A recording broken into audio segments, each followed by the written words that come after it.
Welcome back, everybody. Today we got another Kevin Samuels classic. And trust me, this one goes left fast.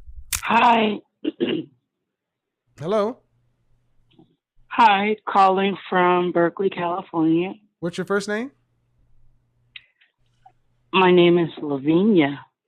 Have you called me before? No, sir. Okay. What did I get wrong on the topic? It's not a matter of getting it wrong. Each individual woman has their own set of challenges. What you described prior, big girl became upset at you because she thought that you were a matchmaker. I actually No, she didn't think I was she didn't think I was a matchmaker. She knew exactly what I was. She got upset because I told her the truth of her existence that had borne out through her relationships. A lot of big women don't like to hear the truth. Well, the thing about me is I've been married 3 times. I've always had what you may call favor or good luck with men that were. Ma'am, do me a favor. Do me a favor. I'm running the show. Kindly kind of get to the point so we can get into it. I'm just wondering, I'm overweight. I'm 53. Okay. And how much do you weigh? 249. And how tall are you? 5'7", 40-inch legs. I don't know what that's supposed to mean, but go ahead. I'm sorry? I don't know what that's supposed to mean, but go ahead. I just wanted to get feedback from you. What is the reason right now I have, I guess, unintended boyfriend who basically can offer me nothing? Okay, please say that again. I don't get it. You have he can offer me no financial stability. Oh, okay. You've been married 3 times? Yes. And hold on. How many children do you have? How many children do you have? I have 2. And how old is your oldest? The age is 34. Okay. How old? They're twins. They're 34. They're twins. Okay. They're 34 and they're twins. And did you go to college? Yes, I did. And what's your degree in? Business administration. What do you do for a living? Actually, nothing now.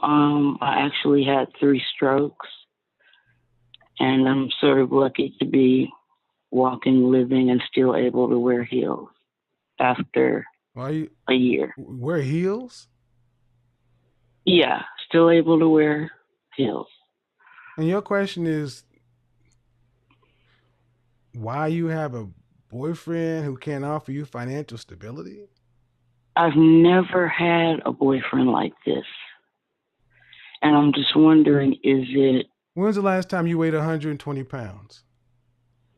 2013. So 7 years ago, you were half the size you are now. Exactly. So after I had the strokes, I became extremely depressed. Okay, ma'am. I got to get to so you've been married 3 times. I don't know what question you're trying to answer me. You're trying to ask me why you can't get a man who's making good money. Yes. Because men who's making good money don't want a woman that's your size with your background. Well, I have 30 years in healthcare administration. Does that not mean anything? No. You're right. You're absolutely right. Men don't judge women by that. Men judge women by how hot you are. Right. I mean, seriously, man. Okay. I mean, is this a serious question that you're asking me? I'm serious. Like, dead serious. Okay. Because this but man wants to marry me. But 53 years old. So are you saying you had strokes when you were 120 pounds? Yeah, it was, my mom was dying. My grandparents died. Ma'am, most people don't, unless you have a family history of hypertension, heart problems, most people don't have strokes at healthy weights. Well, they do. I do on my mom's side. There is. All right. Okay. So It's hereditary. I won't deal. I'll just say in the norm, it is very unlikely. It's not the norm for black women of your age to be 53. So 7 years ago, you were 120 pounds at age 46. I don't believe that. 150. And this actually happened because I was. All right, ma'am. I don't believe running and jumping and. I don't believe it. But I'll say okay. But I'll just tell you I don't believe it. Okay.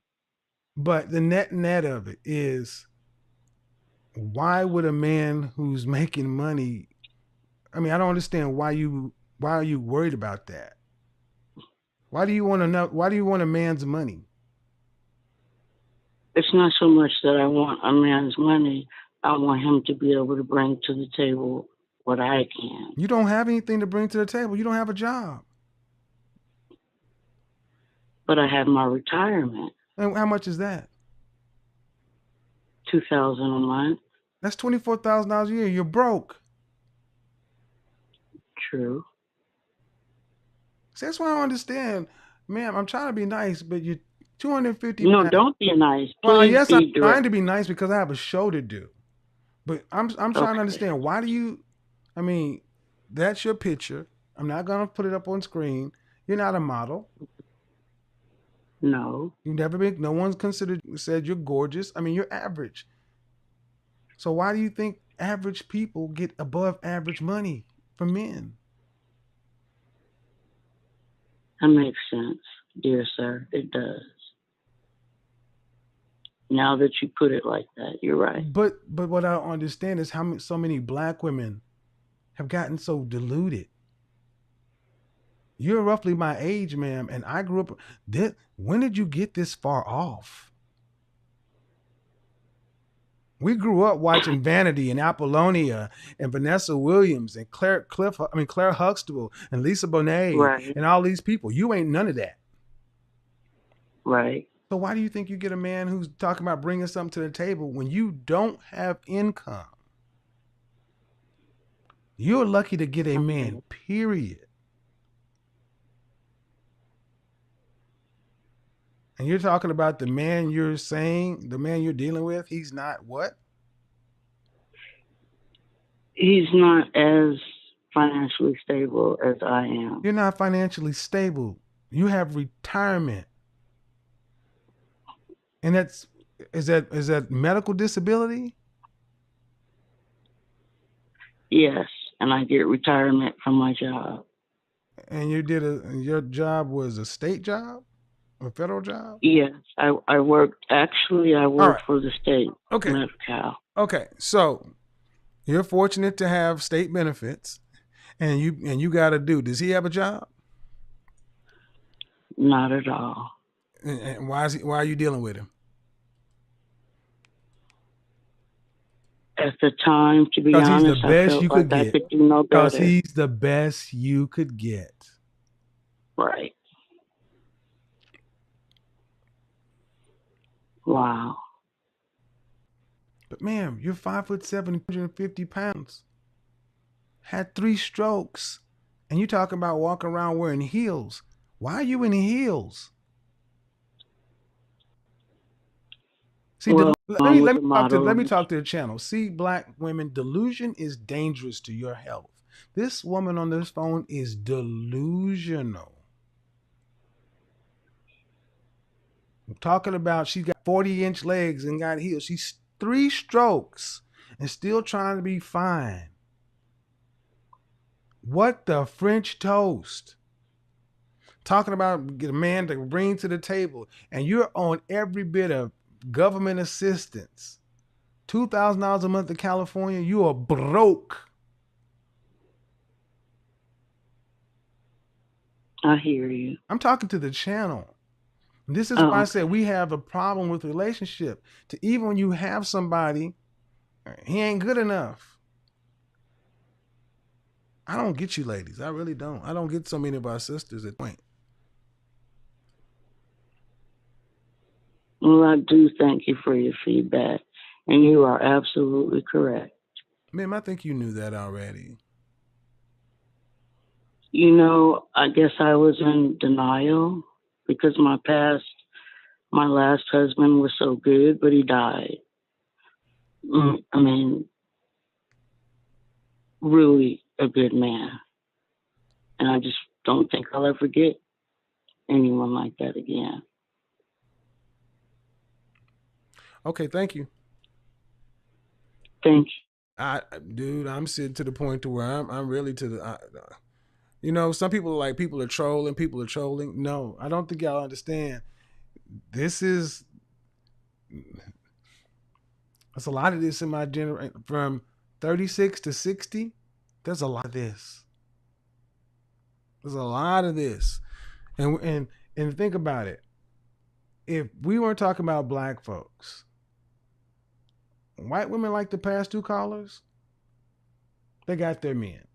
So the Hispanic women, Asian women, Middle Eastern women, they got their men. Black women feel like, no, let me say this. The lowest of black women still feel like they're higher than black men. It's time to go there. You have heard it been said that black women are the white. You've heard some guys say black women and white men look at black men the same way. You've heard men say black women, for whom it applies, are the right hand of white supremacy. And I need you to understand that the two previous black women, substandard females at best, and they were still looking down upon black men. Let that sink in. You had a woman who has a high school diploma who was working at a grocery store with bipolar disorder, looking down on a brother. Let that sink in. This conversation focused on whether someone's expectations still match their current dating reality. The 53-year-old caller explained that she had been married 3 times and was now retired. Her twins were grown, and she wanted to find a husband who could provide financial stability and bring something meaningful to the relationship. However, the man she was currently dating was unemployed, and she admitted she was the one financially supporting him. Kevin questioned why she remained in the relationship if it wasn't giving her what she wanted. As the conversation continued, he pointed out that after 3 marriages, being in her 50s, and dealing with health concerns, her dating options would naturally be different from what they had been earlier in life. The caller also discussed her weight, believing it was connected to previous health issues. Kevin acknowledged that improving her health was one area completely within her control and argued that it would benefit both her quality of life and her dating prospects. Rather than focusing only on the kind of man she hoped to find, Kevin encouraged her to realistically assess the dating market she was in. He suggested that many people continue searching for partners who meet the standards they had decades earlier, without recognizing how circumstances, age, and life experiences can change what is realistically available. One of Kevin's strongest points came when he suggested she shouldn't overlook the man she already had, simply because he wasn't financially established. From his perspective, companionship later in life may sometimes require different priorities than it did in youth. The biggest takeaway from this conversation is that successful dating requires balancing standards with reality. Wanting a partner who adds value is understandable, but expectations also need to reflect where someone is in life and what they themselves bring to the relationship. What do you think? Should dating expectations change as people get older, or is it reasonable to keep the same standards regardless of age and life experience?